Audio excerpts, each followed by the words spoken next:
Welcome to part 2 of the turntable installation video. And we're continuing on with the Walthers 130-foot turntable installation. This installation will work for the 90-foot and 110-foot, but this is the turntable I have, so this is what we're focusing on. So I've got the turntable pit in. In the last video we talked about how I cut the hole, I laid the cork around the outside perimeter, I laid the road bed down. This time we got the turntable in and it's screwed in and glued in. So what I did is I ran a bead of glue along the perimeter of the cork on the table. I set the turntable in and then I brought the screws in from underneath. A couple of learning points on this was the screw holes didn't line up perfectly, and that happens. I mean, things don't always line up perfectly, drills walk, everything like that. So what I had to do is I had to make the holes slightly bigger to accommodate some wiggle room to get the screws to line up with the mounting pins on the pit. The other thing I ran into too is, if you can see here really closely, there's these dimples around the pit. So I actually made the screw countersink holes, I made them too deep. I should have made them a little shallower, because what happened is when I tightened up the screws, they started coming through. So if you're going to install one of these, keep an eye on the length of your screws. Make sure they don't come through like they started to on here. I'm not too concerned here. This is going to be off the layout. This is going to be the hidden staging yard, so it's not a big deal. I do have another turntable to install, so when we get to that point, I'll know that for that time not to make the screws, or the screw holes quite as long. I have seen a video of the Walthers turntable installed with threaded rod, 256 threaded rod, and washers and nuts. If that's a route you can go also, I chose not to do that just because this was a little simpler for me. All right, so what's going to happen in this part of the video? If you take a look here, I've got one of the approach tracks installed. It is glued in, it is properly spaced, everything's in. So in this video, we're going to show you how to install a lead track into your turntable. I'm not saying this is the perfect way, I'm not saying this is the best way. This is the way that between me and the instructions have figured out this is the best way to do it. If you find another route, that's perfectly acceptable. To me, this is how I approached it, and I think it works out pretty good. So, what are some things we need to do here?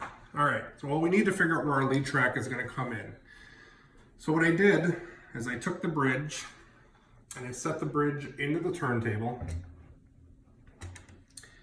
and I got it lined up with my approach. And we'll use this one right here. And what I did then is I sighted down and I looked and I made sure, that with the curve and everything, it's where I want it. Now I will admit, I did make a mistake when laying this road bed in. You can see the center line on the cork.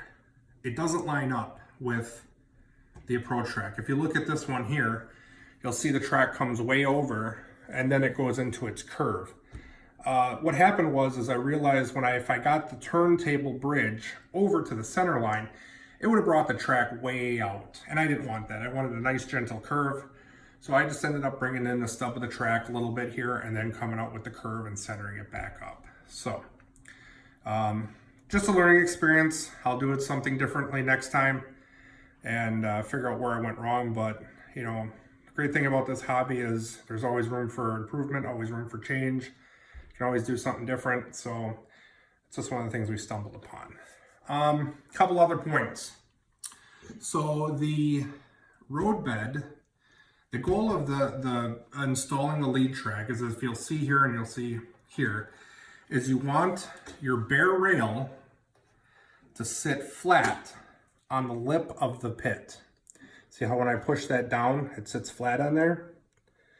Well, initially, when I had the road bed coming up here, the track was actually slightly elevated. Now I could approach this one of two ways. I could have sanded off the bottom of the ties, sanded them down, and I thought, well, I don't really like that idea. That's gonna be kind of wonky. So what I ended up doing was taking a Sureflorm planer. Now if you don't have one of these, you need to get one. These things are amazing. It's basically like a giant rasp with a handle, and they make different sizes. They got small ones and big ones. I took the Sureflorm planer and I planed the cork down to get that height, to get the road bed down. And you can see here it's a little rough, to get it down to the proper level. So by doing that, I was able to now get the track to sit flush on the lip of the turntable pit.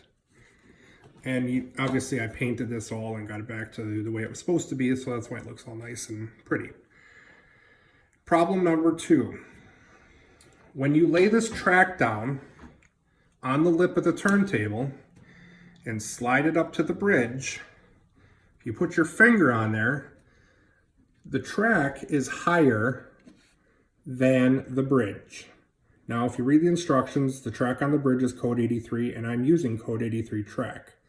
So there shouldn't be a problem, but unfortunately there is. And there's no way to adjust the bridge. So what did I do? I made grooves in the turntable pit. By doing that now, when I bring the track over and set it in, the track sits inside the grooves. And let me just swing the bridge over here quick. Now we have a nice smooth transition between the rail and the bridge without it barely hitting. So what's the next step? Well, to make the grooves, what I did was I took the bridge and I lined it up, and I got my Mark 1 eyeball out, as Tony Custer likes to call it. Got it all lined up, and then I used something called an architect's ruler. I consider this another valuable tool, multiple reasons. One, it's got different scales on it, all the way, it's got 1 inch, 1/4 inch, 1/16, and then it's got a standard ruler. So when you're working off of prints, I use computer software for making my railroad, and I can print it off in, say, 1/30th scale or 1/25th scale or whatever. Basically what happens is 1 inch equals a foot on my prints when I print them off. So then I go on to here and I find the 1 inch scale, and now everything I measure on here, it's 3 inches on the print and 1 foot and 2 feet and so on. So if I lay this on there and something's supposed to be, 5 feet long, it'll show 5 inches. So these are great. They're not that expensive. I got mine from, I believe, an office supply store. This is aluminum. I would suggest getting the aluminum ones. If you buy the plastic ones, they get beat up and your edges don't stay very true anymore. The print can come off of them, so I would suggest getting the aluminum ones. They're a little more durable. So to make the lines, what's nice about this ruler, especially for making straight, is one of the edges sits right inside the web of the rail. So now we're perfectly straight, and now I can take a pencil and I can just mark right on the pit. Oh, my ruler slipped. Mark right on the pit there, my line. And you can see that straight line there, don't mind the squiggly one. And now we have a straight line, and I can do the same thing on this side. And now we know that that's the area that I need to file down to get my rail to be the same height as the bridge track. So then we just move the bridge out of the way, and we take our file, and then we would come in and just line up and we'd start filing. And I'm not going to file it right now because I'm not sure if this is exactly where I want it. It's just to show you guys exactly how it's done. As you can see here, I filed this section down. Now it probably shouldn't be this wide, and it probably is pretty deep, but I actually had to come down that far to get it to line up good with the bridge track. And we'll use some CA glue on the rails to glue the rail directly to the pit, and that'll keep anything from moving. All right, so get your grooves cut, get your bridge. I keep the bridge lined up where I'm going to put the rail because you want this to be accurate. If you come over here and you see if I put the bridge down right where, come on, I put that rail in, you can see how close that rail is. We got a nice smooth transition there. The rails are nice and straight across. There's a very little gap. Anybody will tell you that's been in this hobby for a while that one of the key components to having flawless operation is track work. Take the extra time to focus on your track, get it aligned perfectly, get it, don't have any misalignments, don't have any bumps, don't have any gaps that you don't need. Get everything to perform flawlessly. Your trains are going to run better. You're going to have less derailments. You're going to have less issues. And when you're operating or having operating sessions, you're not going to have to stop constantly to fix issues. So the same thing comes with this turntable. When you're putting in this turntable, when you're putting in the track, take the extra time to get everything lined up perfectly. You want a nice, smooth transition. If you can, I don't know if you can catch this in the camera or not, but if you look down this track,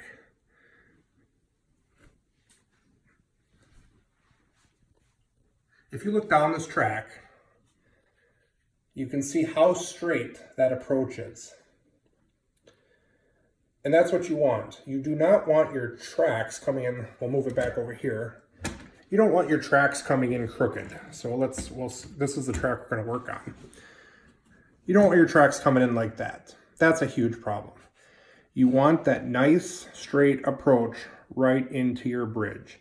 You can have a curve after the bridge, but once you get to the edge of that pit, you want it perfectly straight aligned with the bridge so that you don't have any issues with trains getting on and off the turntable. And to do that, we're going to use that architect's ruler to make sure we get a nice straight line.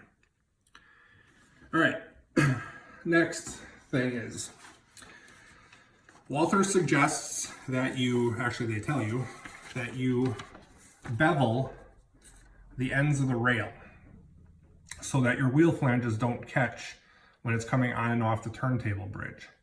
I'm showing you this because this is easier to see than the actual rail. But you want to do that on all the actual leads that go into your turntable pit so that your flanges don't catch. If there is any little imperfections, that'll help. Next, what you want to do is, because we're going to be CA gluing the rail to the pit, I went and took some coarse sandpaper and I roughed up the bottom of the rails. CA does not like to stick to smooth surfaces, so the more you can do to provide grip for those rails, the better.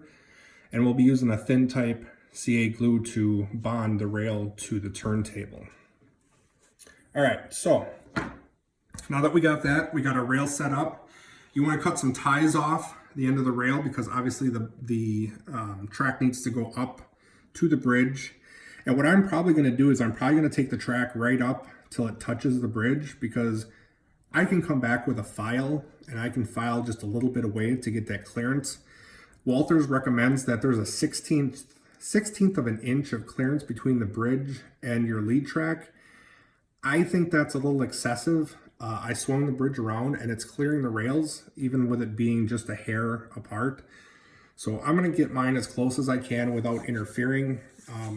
Whether or not I got to change that in the future, I don't know. We'll see with temperature and humidity, but we'll go from there and see what happens.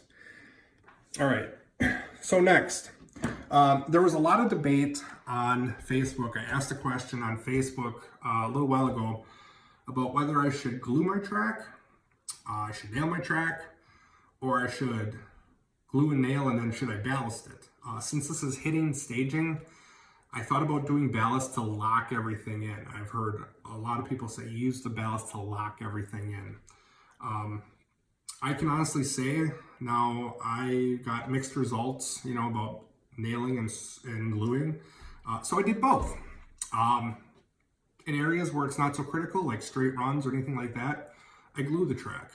Where it's critical, I glue and I nail. So all my turnouts are glued and nailed down because I don't want the turnouts to move. You don't want your turnouts to move. If your track shifts there, you're gonna have problems. All the regular track, it's just glued down. And I use a Alex Plus by DAP. It's like a mix between an adhesive and a latex. And as you can see here, it's clear, it goes on white. But I mean, this track, it's not going anywhere and it's still a little flexible. And over here, you see these little dots here. This is where I nailed it in. So you want your approach not to move whatsoever. So we got glue underneath and I got nails holding the approach in because you don't want this to move at all. If the rest of this flexes, that's okay. And that's actually good with temperature and humidity. Things are going to flex on your railroad, so you don't want things too rigid, because then what's going to happen is your rail's going to buckle. So I decided to use nails in the critical areas and glue on everything. Obviously I don't put glue where the turnout points are or anything like that, but I've had really good success. This track is quite firm. It's down, it's not going anywhere. It doesn't flex that much. I was a little iffy about the adhesive, but I haven't had any problems. So let's go ahead and get started and get this track installed. So I've got the track already set up. I've taken off ties on both sides. The other thing you're going to have to do too, when you get this track situated, you're going to have to push on these rails to get them to shift, because whenever you curve flex track, and I'm using Pico flex track here, whenever you curve it, you see how my rails are shifting. So when I straighten it, they're off center. When I curve it, now suddenly they're center. And if they're a little off, that's fine. Like I said, I'll file the track to get my perfect alignment. But when you want to get your rails set up so they're aligned. Now the best way I found to do this, and it's a little tedious, is I take let's see here where I got it. There it is. I take a nail set. It's got a little indent in there, and I just push on the end of the rail, and I hold the track and I push the rail down. Now this is flex track, and it's going to swiggle on you and go back and forth. But once you bring it back, the rail will kind of shift. It's going to take a little bit. It's a little finicky, but that's the best way I found to shift the rails. And this is Pico, so I'm not sure about Micro Engineering or a different brand if it's going to be as easy. So, I mean, if it doesn't work with other track, I'm not sure, but that's just what I've been doing, and it seems to work pretty good. The other thing I did, as you'll see, okay, so this is my inside curve here. So I flip the track over, and I cut. See how this track is joined? See, there's plastic in between, and then there's a space, and then there's plastic, and then there's a space. Over here, I cut all the plastic out in between the ties. And I did that so I get more flex out of the track, and the ties don't look that bad. Because when you flex this stuff and you get a really tight curve, see how those ties are coming apart now? They're pulling apart on the opposite side, and they're not getting too close on the inside. Well, that doesn't look real good. That just looks unprototypical, and you got these weird gaps in there. So what I did is, by cutting out this section now, the ties will stay closer together and they won't all barge apart. And then over here, I can kind of shift them too, because these are loose now. So I can shift them back and forth to get the alignment correct. So that's just something I did, and it seems to work out that way. I could have done more, but it seems to work out okay just for that part. All right, so next part. We got our track ready. We're going to need a couple of things here. So I got my adhesive. I got this special putty knife I made. All I did, as you can see, is I cut teeth in the end of it. That's for spreading the putty. I lay a bead down, and then when I spread it, the teeth, it's like laying tile, like using a grout spade. The gaps leave that texture, so you're not completely scraping it all the way. You leave some there. I spread it about, I would say a little bit thicker than cardboard. Not like box cardboard, but like construction paper cardboard. Just because it seems to dig into the rails. If you spread it too thin, it doesn't seem to grab really well. I found out if you leave it just a little thicker, it spreads better, and also it's clear, so it's not, you don't see it. I mean, if you're doing this on a regular layout, you're gonna ballast anyways, so you're covering it up. As long as it's not oozing up between the ties and getting everywhere, you're fine. You don't have to worry about how thick it is, as long as it's not the same thickness as the tie and you don't got it oozing everywhere. So we got the putty, and we're gonna need track nails. And we're gonna need, I'm using a Dremel for putting in the track nails. This is just a battery operated one that I picked up. I really like it because it gets down to a very low speed for working on fine work such as plastic and stuff. But I'll probably use it at its default speed. So we got that. We're gonna need the nail set, which we got there. And I think that's going to be it for this moment. So what we'll do is we'll go ahead and we'll get our glue spread and we'll start laying this track. So we just, like I said, we want to make sure we got our bridge okay. And like I said, it's not going to line up with the center of the cork, and there's nothing I can do about that. If you were ballasting, you could probably blend this all in and it wouldn't look that bad. But unfortunately, I don't have, or I'm not going to be ballasting this, but it's hidden staging, so I think I'll be okay. So when we lay our caulk, just I leave it so it leaves a small hole, and we're just gonna lay a bead down. And like I said, this is clear. It looks white, but it dries clear. So if you get some outside the parameter of the rails, I should say, I can't think of the right word, outside of the rail, the ties, it's going to be fine because it's going to dry clear and you're not going to really see it, especially if you ballast your track. So I'm taking this all the way back. I marked the line where the ties end for the flex track. So right about there. And then I'm going to come back around and get some more on there. Now, a lot of people, when they're using a caulk gun too, I don't know if you guys know this or not, but there's actually a release on here on the top by the handle. So when you're done caulking and to stop it from oozing out, you hit the release at the top of the handle and it'll release the pressure off the tube.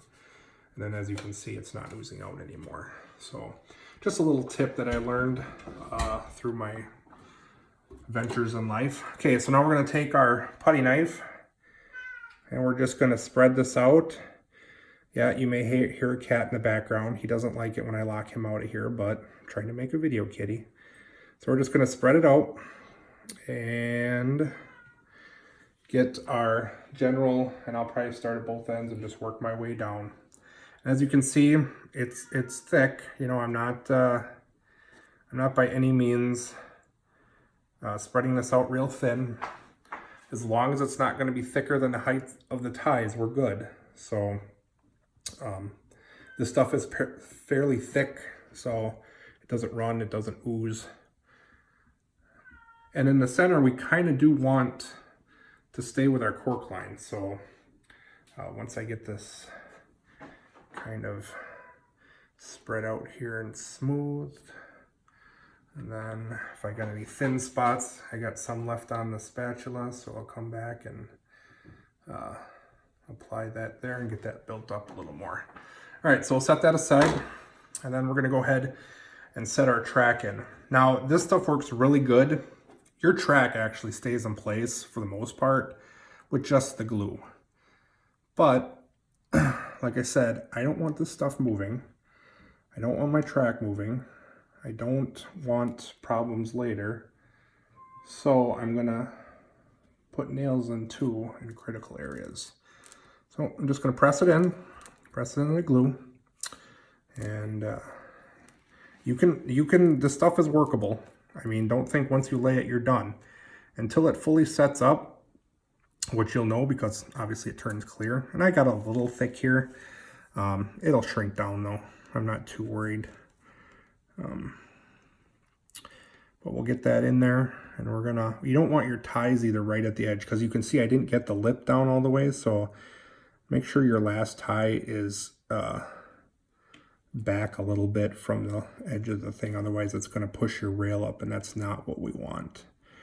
Okay, so kind of figure out our curve here, kind of get it set up, push it down. You can hear the air popping out of the glue, so get that there, smooth that out a little bit. Now, another thing that this Architect ruler comes in handy for, that I really like. So we'll come back to that, but first what I want to do is I just want to make sure, now you can see here I got to push this rail over a little bit because we're not really centered on the road bed. So we're going to push that over, kind of get, because even though it bends in here, we still want to get back to our original transition. So And I am getting putty everywhere because I'm not gonna lie, I did put a little too much on this time. I should have spread out a little more, and I could probably take it off and clean some off, but I think we'll be okay. So now that we got that, take your architect's rule and just set it in your rail, and wherever it's crooked, so I got a little gap here, just press the rail against the ruler, and that'll straighten your track out. You can come down here and just press the rail against the ruler, because this ruler is perfectly straight. So, you know, to get that nice even flow on your track, just go along and do that, and then you won't have any bends to worry about. All right, here comes the critical part. So what we're gonna do now, as you can see, this is not pretty. This is not the way this is supposed to be. So we gotta bend this track into position. And even though this is glued, I'm just gonna leave it. And I am going to, now you can see here, our track is a little bit tight against the bridge, which is okay, but I gotta get it in there. So, all right, so we're on the bridge now. And we got this rail lined up. Okay, so what I'm gonna do right now, while I got it, I'm gonna sight down it. Oh, and see, she's a little wonky, so I gotta pull it out a little bit, get it aligned, because we want it nice and straight coming into that bridge. We do not want a bend in there. We don't want a pinch or any type of kink. We want it nice and straight. So once I got that, I'm gonna take my ruler, I'm gonna hold the track steady, and take my architect's rule, and I'm just gonna check it just to make sure that I don't see any obvious gaps, which I don't there. Put it on the other rail. Don't see any obvious gaps there. Maybe a little bit, but we'll be bringing that rail in, okay? So once we got that, we're gonna set the ruler aside. We're gonna take our Dremel, and we are going to put a hole right through the center of the tie, and all the way down to the roadbed. And then I'm going to come back here. I'm going to do it again. And I'm going to come back here and do it again. And now up here right by the turntable, I'm going to get a few in, because I want, like I said, I don't want this moving. So I'll put probably three nails in there. So we'll turn that off. We'll take our nails and we'll get them set in there. And the reason I use the drill is because these nails do not like wood, as in plywood. They bend really easily if there's not enough force there, or there's too much pressure. So what I do then is I just I drill all the way down and get them started in the plywood, and then I just take my nail set here and I push it down a little bit, and I'm gonna have to use a hammer, but I want to get this set first so it doesn't move. There, that one went down further. Okay, so now I got a couple in the back here. Let's get those quick. And this is a little tedious. This isn't this isn't just plug and play. So, but like I said, the more time you spend on this, and the better you get everything aligned, the better performance you're going to have out of your track. Okay, so now I'm going to let it go. And it stayed. And I'm using the Mark 1 eyeball and sighting it down. And it looks good. So now what I'm going to do is I'm going to grab my hammer. Oh, I actually have to have my cameraman grab it. It's right behind him on the desk there. Right behind you. Sorry about that, viewers. And we're back. All right, and then I'm just going to set these down. Now you don't want to hammer them down too far because you're going to distort the rail. So, and light taps, because otherwise they'll bend. Just all you're doing is you're just basically holding this down basically till the glue dries, and you're preventing flex. So this one doesn't want to go for me. This one wants to bend, so we're going to come back to that one. So just a little bit. You don't want too much. Keep checking your rail. That's the big thing you want to do. You want to keep checking it, making sure everything's lining up, that it's nice and straight, that we have a nice transition. We don't want kinks in our rail. Let's see what I can do about this nail here. I might have to actually just put one next to it. Drill a new hole. Might have be in a knot or something. So we'll take our Dremel. We're actually going to put one here. And then I'll put one on the other side here. And if you want to, you could probably take these out later. I'm sure it's not the end of the world, but I'm not going to. They're not going to hurt anything. The other thing is, too, is with this latex glue, if you decide to change something, you can take your nails out and get a putty knife under it, and this stuff will pop right up. Ask me how I know that. I screwed up a turnout.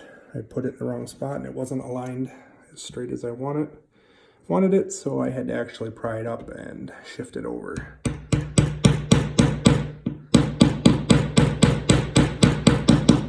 So just a little bit at a time, otherwise you bend the nails. I don't know if I'm going to be able to get this one. She kind of went, but it bent a little bit. I might take that out later. Okay, so as you can see, our rails are close. Now what we're going to do, if you don't own one, I suggest you get one. This is called an NMRA standards track gauge. These things are invaluable. They're about, I think now they're about $17. You can do everything with these. You can do your coupler height, you can do track width, you can check the gauge on your wheels, you can check turnouts and points and flanges and everything. And the actual turnout is, or the actual gauge is what you're supposed to have for your clearances and for docks and stuff like that. So, I mean, for 17 bucks, this thing's I'm never gonna have to replace it unless I lose it or break it, but you know, invaluable. So what we're gonna do is we're gonna come in and we're gonna use the track nubs on it, and we're just gonna check our track. We wanna make sure that the nubs of the gauge sit inside the rail. Okay, so now that we got that, one of the last things we got to do now is we got to glue down the rail here with the CA type glue. So we want to get a nice transition on there, and I actually have this one a little too far over. I'm going to see if I can chip that out because this isn't sitting flush. So what I'll do is I'll take I think it's a number 16 blade or another number 17 blade, and I'm going to just kind of chip this out a little bit here and get some of that plastic out so I can get this to sit flat again, because that's ideally what we want. So we want the rail to sit flat, and I'm going to have to come underneath here and just kind of pry this out a little bit. But like I said, this is all trial and error. This is all, you know, learn as you go, do it as you go, because that's just the way model railroading is. Nothing's perfect, and sometimes you just got to adapt as you go.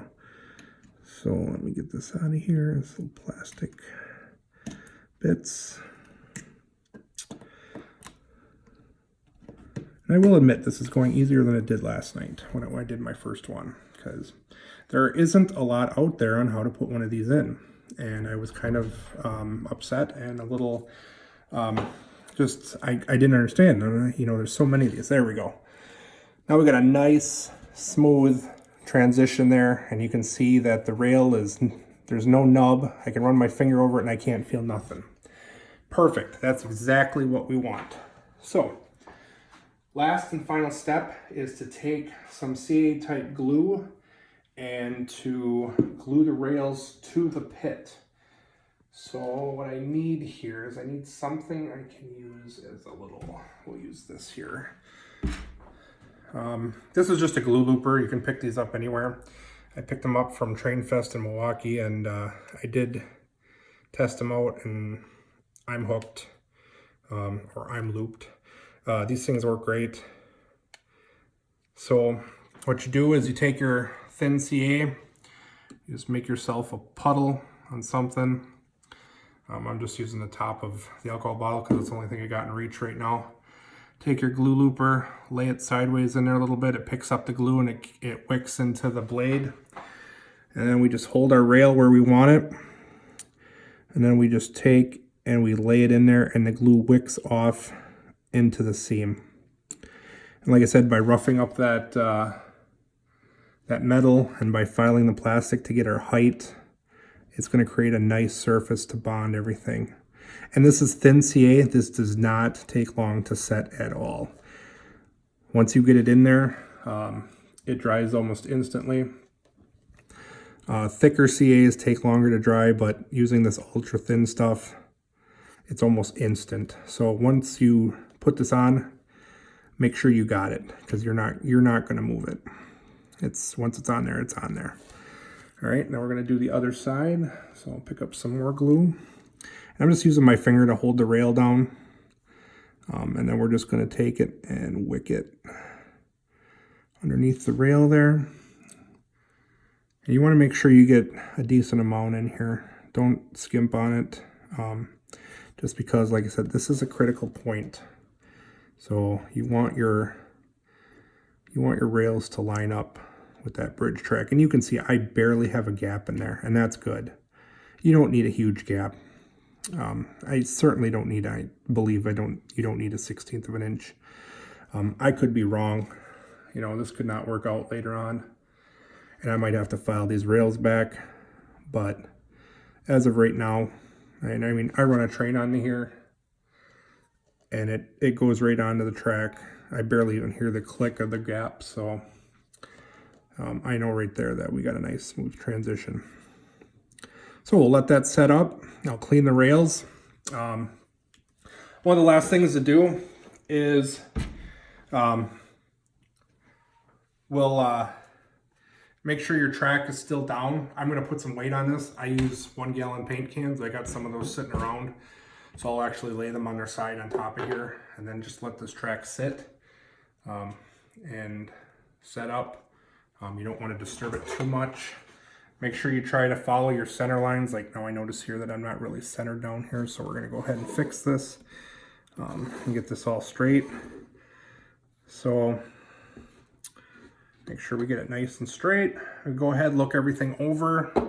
Make sure everything looks good. You know, make sure it's down in the glue. And once we got everything done, I'm going to do one final sight down the track to see everything lines up. And then one final check what we can do here, actually. Now I would have done this, normally I'd wait a little while. I'd wait till the glue dries, but just for you guys, I'm going to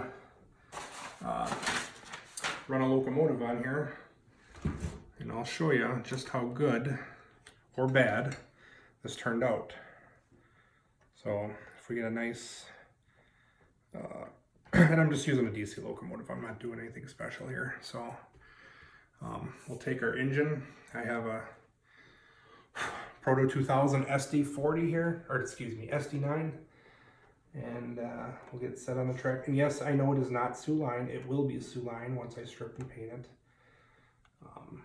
They don't make one in Sioux-line in this brand, but get it on there, turn our power on. Now it's not going to go all the way onto the bridge because the bridge has no power right now, but it's got all-wheel pickup, so I should be able to get pretty good. Oh, and we're going the wrong way. So we'll take our train, and if you listen carefully, you should just hear the train running.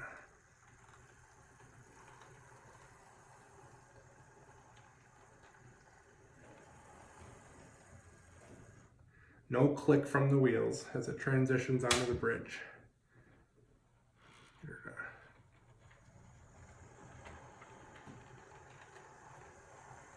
And that's what you want. Nice, flawless track work. You want your trains to transition nice and smooth on and off that bridge without any hiccups. And there you have it. So that's part 2. That's how to, I don't have this shell actually screwed on. That's how to lay your lead tracks into your turnout. This is what I've done. If you want to do something differently, by all means, but this is the best approach I found. If you have any questions, feel free to comment or contact me. I'll try to answer them as best as I can. So what I'm going to do now is I'll get all the lead tracks done. Our next video, part 3, is going to be actually wiring up the turntable and getting it wired into our bus and everything, and actually getting everything hooked up as far as the control module and everything. And we'll go ahead and get this thing programmed, wired up, and we'll see if we can run a train. Thank you for watching.